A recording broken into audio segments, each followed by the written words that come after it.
আমাক প্ৰতিশ্ৰুতি দিছিল তেখেতে যে আমি ৰাস্তাটো মই যেনেকৈ কি নহওক মই ঈশ্বৰৰ শপত খাই কৈছোঁ মই ৰাস্তাটো আপোনালোকক দিম। তাৰপিছত আমাৰ সমষ্টি চেঞ্জ হ'ল। এইবাৰ আহিল আমাৰ টিহু সমষ্টি। টিহু সমষ্টিটো আমাৰ মাননীয় এতিয়া তেখেতক মন্ত্ৰী বুলিয়ে ক'ব লাগিব, আমাৰ চন্দ্ৰমোহন পাটোৱাৰী দেৱ। তেখেতো আহি আমাক ইলেকশ্যনৰ আগত প্ৰতিশ্ৰুতি দি গ'ল। ইলেকশ্যনৰ বহুতবাৰ আগতো আহিছে তেখেতে যে আমাক ৰাস্তাটো কৰি দিম। আজি আমি প্ৰায় 15-20 বছৰ ধৰি সেই ৰাস্তাটোত বহুত প্ৰতিঘাতৰ সৃষ্টি হৈছে। যেনেকৈ স্কুলীয়া ল'ৰা ছোৱালী আগত যিখন দলং দেখা পাইছে আপোনালোকে, দলংখনত দুটা মাথাউৰি এতিয়া বৰ্তমান খহি গৈছে, দেখিছে ন আপোনালোকে? সেই মাথাউৰি দুটাত যেতিয়া দলংখন নাছিল তেতিয়া আমি চেৰি পাৰি কিনে আমি স্কুলত অহা যোৱা কৰিছিলোঁ ল'ৰা ছোৱালী। তাত বহুতবাৰ ল'ৰা ছোৱালী পৰিছে, স্কুলত যাওঁতে আঘাত হৈছে, হস্পিটেলত নিব লগা হৈছে।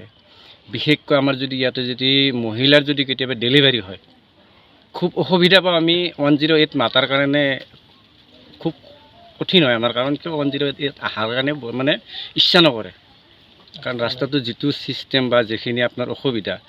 ইফালে কুমুৰিকাটাৰ পৰাতো আমাৰ ইফালে অহাৰ কাৰণে অলপমান সুবিধা আছে, কিন্তু আৰিগুচি ফালৰ পৰা যদি আপোনালোকে যদি আহে বিশেষকৈ বেছি নালাগে, 500 মিটাৰ গ'লে আপোনালোকে যাব পাৰিব।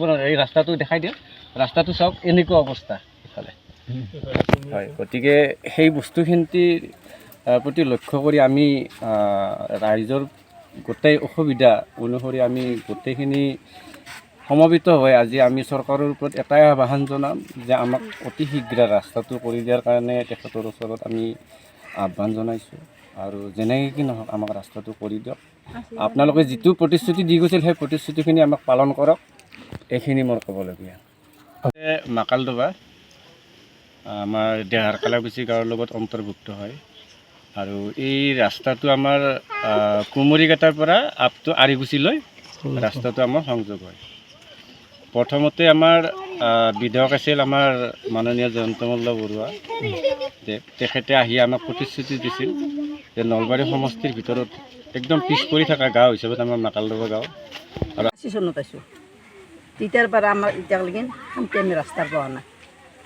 ল'ৰা ছোৱালী হওক আমাৰ ল'ৰাগিলানে বিদ্যা নাছিল, আনকি শুদ্ধ কৰি মাই বুলি মাতিব জনা নাছিল। এতিয়া আমাৰ যোনগিলা আমাৰ নাতি নতিয়াৰ হৈছে সিহঁতে বিৰাট শাস্তি খাই আছে। যেকেইটা ল'ৰা ছোৱালী আমাৰ স্কুলত যায়, জানটো শাস্তি আনটো শাস্তি। পানীৰ ওপৰত কিমান দিন আছিলোঁ। এতিয়া আমাৰ দুখৰ বিষয়ে আমাক ৰাস্তাটো লাগে। আৰু 108 নাহে, ডেলিভাৰীবিলাক ইমান কষ্টকৈ নিওঁ আমি, চফাত বান্ধি নিওঁ, গাড়ী মটৰ নাহে। মোৰ এতিয়া দুখৰ কথা এখিনি ক'ব লাগে। আমাৰ এই ৰাস্তাটোত কিমান মানুহ আছে আপোনালোকৰ? ঘৰমান আছে।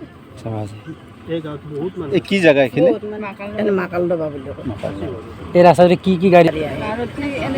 সেই আহিলেও বৰ কষ্টত আহে, সেইখিনি গাড়ী ৰিস্কে আহে, নাইবা কেতিয়াবা চাৰিচকীয়া আহে, সেই গাড়ীখিনি অসুবিধা আৰু সৃষ্টি হৈছে ইয়াত আপোনালোকৰ? অসুবিধা নাহে,